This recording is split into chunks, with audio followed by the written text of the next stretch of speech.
مسور کی دال کھانے سے رنگت نکھرتی ہے، یہ بات شوہر اکثر مجھے کہتا، کیونکہ میں بہت کالی تھی۔ یوں وہ مجھے روز دال بنا کر خود کھلاتا، مگر دال کھانے کے بعد مجھے اتنی نیند آتی کہ سارا دن سوتی رہتی۔ جب میری آنکھ کھلتی تو شوہر نے سارا گھر چمکا کر رکھا ہوتا۔ مجھے کہتا، میرے جیسا شوہر کہاں ملے گا جو اپنی اتنی کالی بیوی کے بھی نخرے اٹھاتا ہے، تم بس جا کر برتن دھو دینا۔ میں حیران ہوتی کہ اتنے زیادہ برتن کیسے گندے ہو جاتے ہیں۔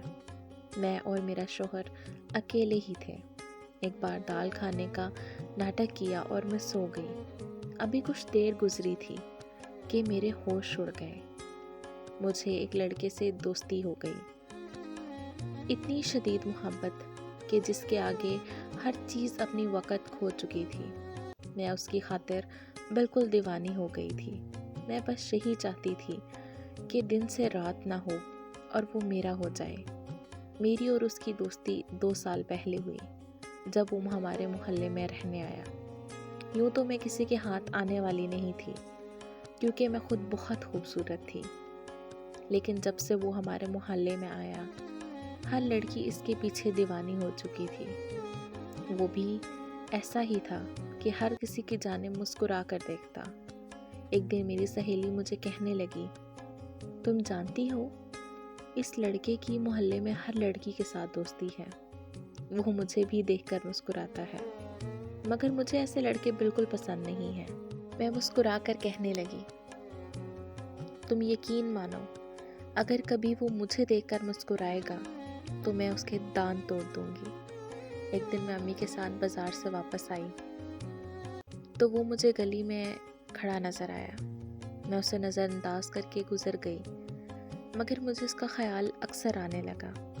میں روز گھر سے بہانہ بنا کر نکل جاتی اور میں اپنی سہیلی سے ملنے جا رہی ہوں۔ راستے میں اکثر وہ مجھے مل جایا کرتا تھا اور ہم دونوں آنکھوں ہی آنکھوں میں ایک دوسرے سے بات کرتے۔ پھر ایک دن اس نے ہمت کر کے اپنا موبائل نمبر مجھے دے دیا اور اس طرح میری اس سے بات ہونے لگی۔ میں نے پہلے ہی دن فون پر اس سے کہا کہ میں جانتی ہوں تم محلے کی بہت سی لڑکیوں سے بات کرتے ہو، اس لیے میں تم سے بات نہیں کر سکتی۔ وہ کہنے لگا، میں تمہاری خاطر سب کچھ چھوڑ دوں گا۔ میں نے کہا، ٹھیک ہے، جس دن تم نے سب کچھ چھوڑ دیا اس دن مجھ سے رابطہ کرنا۔ وہ اپنی بات کا پکا نکلا۔ اس نے سب لڑکیوں کے ساتھ اپنا رابطہ ختم کر دیا۔ وہ میرے ساتھ بہت مخلص تھا، اس لیے میں بھی اس کے ساتھ باتیں کرنے لگی۔ اس کی باتیں بہت خوبصورت تھیں، انسان کو اپنے حصار میں باندھ لینے والی۔ مجھے اس کی اتنی عادت ہو گئی تھی کہ جب کبھی ہماری لڑائی ہو جاتی تو مجھ سے کھانا بھی نہیں کھایا جاتا تھا۔ اب وہ مجھ سے ملنے کی ضد کرنے لگا۔ میں یہ سوچ کر پریشان ہوتی کہ اس سے کیسے ملوں۔ پھر یہ ہوا کہ سردیاں آ گئیں۔ میرے گھر والے شام ہوتے ہی اپنے کمروں میں گھس جایا کرتے تھے۔ اس چیز کا فائدہ میں نے اٹھایا تھا۔ میں اسے اپنے گھر کی چھت پر بلا لیتی اور ہم دونوں پوری رات بیٹھ کر باتیں کرتے۔ میں تو اس بات کا شکر ادا کرتی کہ اس نے کبھی اپنی حد پار کرنے کی کوشش نہیں کی۔ اس نے مجھ سے کہا تھا کہ وہ مجھ سے سچی محبت کرتا ہے۔ ایک دن میں نے اس سے کہا کہ تم اپنے گھر والوں کو میرے رشتے کے لیے بھیجو۔ وہ کہنے لگا، میں ایک بے روزگار لڑکا ہوں، تمہارے گھر والے اس رشتے کے لیے راضی نہیں ہوں گے۔ میں نے کہا، تم ایک بار رشتہ لے کر تو آؤ، میں گھر والوں کو منا لوں گی۔ ایسے ہی وہ میرے گھر رشتہ لے کر آ گیا۔ میرے ابو کہنے لگے، یہ لڑکا مجھے بالکل پسند نہیں ہے، میں نے کبھی اس کو مسجد میں نہیں دیکھا، ہر کوئی اس کی برائیاں بیان کر رہا تھا۔ میں یہ سب باتیں سن کر بہت پریشان ہوئی۔ جب میری بڑی بھابھی میرے پاس آئی اور کہنے لگی، تمہاری رائے کیا ہے؟ میں نے کہا، مجھے اس سے ہی شادی کرنی ہے۔ بھابھی کہنے لگی، وہ میری شادی کروانے پر رضامند ہے۔ نہ جانے بھابھی نے ایسا کیا کیا کہ میرے ابو اور بھائی کو راضی کر لیا۔ ابو نے رشتے کے لیے ہاں کر دی اور اس طرح میری شادی اس لڑکے سے ہو گئی۔ وہ دن میری زندگی کا سب سے خوبصورت دن تھا، جب میں شادی ہو کر اس کے گھر آئی تھی۔ میری ساس ایک بہت اچھی عورت تھی، ہم دونوں کی آپس میں خوب بنتی تھی۔ میرا شوہر بھی اپنی زندگی میں سنجیدہ ہو گیا، اس نے ایک نوکری کر لی۔ میری ساس اس بات پر بہت خوش ہوئی کہ میں نے ان کے بیٹے کی زندگی بدل دی۔ ہم دونوں خوشی سے زندگی گزار رہے تھے جب مجھے اولاد کی خوشخبری ملی۔ ہمارے گھر میں ایک رونق آ گئی۔ میری ساس میرا بہت خیال رکھنے لگی اور خود اٹھتے بیٹھتے نئے مہمان کی آمد کی تیاری کرنے لگی۔ میری ساس کو پوتی کی پیدائش پر بے انتہا خوشی ہوئی۔ وہ کہنے لگی، اللہ نے مجھے 2 بیٹے عطا کیے تھے، میری شروع سے خواہش تھی کہ میرے گھر بیٹی پیدا ہو، اب ہمارے گھر بیٹی آ گئی ہے۔ میرا شوہر بھی بہت خوش تھا، سب کچھ اچھا چل رہا تھا۔ نہ جانے کیا ہوا، ہماری خوشیوں کو کس کی نظر کھا گئی۔ شاید اس میں غلطی میری بھی تھی۔ میں اپنی بیٹی میں اس قدر کھو گئی کہ مجھے میرے شوہر کا خیال ہی نہیں رہا۔ وہ چپ چاپ سا رہنے لگا، ہر وقت اپنے موبائل پر مصروف رہتا۔ ایک دن میں بیٹی کو شوہر کے پاس لٹا کر خود کچن میں چلی گئی۔ جب واپس آئی تو میرے شوہر کے بولنے کی آوازیں آنے لگیں۔ میں دروازے پر رک گئی، چلو سنوں تو صحیح میرے شوہر کس سے بات کر رہے ہیں۔ شوہر کے الفاظ سن کر میری جان نکل گئی۔ وہ کہہ رہے تھے، جان میں تم سے بے تحاشا محبت کرتا ہوں، میں چاہتا ہوں کہ تم جلدی سے میری زندگی میں شامل ہو جاؤ، مگر مسئلہ یہ ہے کہ تم میری دوسری بیوی بننا نہیں چاہتی اور میں بھی اپنی بیوی کو چھوڑ نہیں سکتا، کیونکہ میری چھوٹی سی بیٹی ہے۔ بیٹی تھوڑی سی بڑی ہو جائے پھر میں اپنی بیوی کو طلاق دے دوں گا۔ میں یہ سب سن کر ڈر گئی اور پھر نہ جانے مجھے کیا ہوا کہ میں چکرا کر نیچے گر پڑی۔ جب میری آنکھ کھلی تو میں نے خود کو ہسپتال میں پایا۔ میرا شوہر میرے پاس کھڑا تھا۔ میں نے اس سے کوئی گلہ نہیں کیا اور نہ اسے یہ بتایا کہ میں نے اس کی ساری باتیں سن لی ہیں۔ ایک دن میں شوہر کے پاس جا کر بیٹھی۔ وہ کہنے لگا کہ شادی سے پہلے تمہارا رنگ کتنا صاف تھا، اب تم کالی کیوں ہو گئی ہو؟ تمہارے چہرے پر جھریاں بھی نظر آنے لگی ہیں۔ اپنے محبوب کے منہ سے ایسی باتیں سن کر میں ڈرنے لگی۔ میں نے کہا، کہیں تمہاری آنکھوں میں نئے چہرے تو نہیں سما گئے جو مجھ میں خامیاں نظر آنے لگی ہیں۔ میری بات سن کر وہ ہنسنے لگا، مگر اس نے مجھے کوئی جواب نہیں دیا۔ وہ سارا دن موبائل پر مصروف رہتا، جبکہ میں اندر ہی اندر ٹوٹتی رہتی۔ ایک دن شوہر نے گھر آ کر بتایا کہ وہ جس کمپنی میں جاب کرتا تھا اس کا دیوالیہ ہو گیا ہے اور مجھے اسے نوکری سے نکال دیا گیا ہے۔ انہی دنوں میرے ہاں ایک بیٹے کی پیدائش ہوئی۔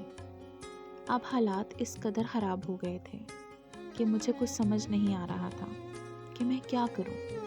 میرا شوہر سارا دن گھر میں پڑا رہتا، مجھے دیکھتا تو کہنے لگتا، شکر ہے میرے بچے تم پر نہیں گئے۔ میں شوہر کی باتیں سن کر حیران ہوتی، کیونکہ 2 بچوں کی پیدائش کے باوجود میں اب بھی بہت خوبصورت تھی، مگر نہ جانے میرے شوہر کو کیا ہو گیا، وہ ہر وقت مجھ میں کیڑے نکالنے لگا۔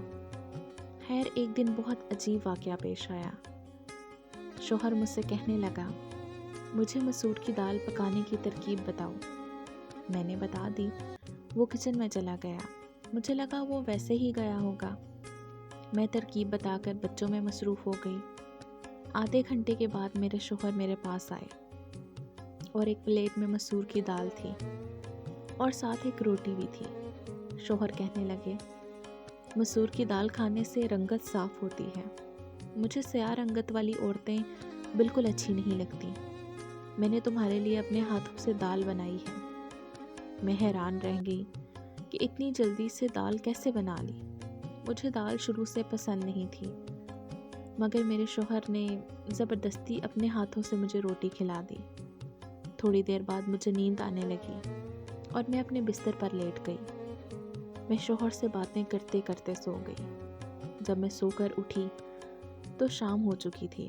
میرا دل گھبرا گیا کہ میرے 2 چھوٹے چھوٹے بچے ہیں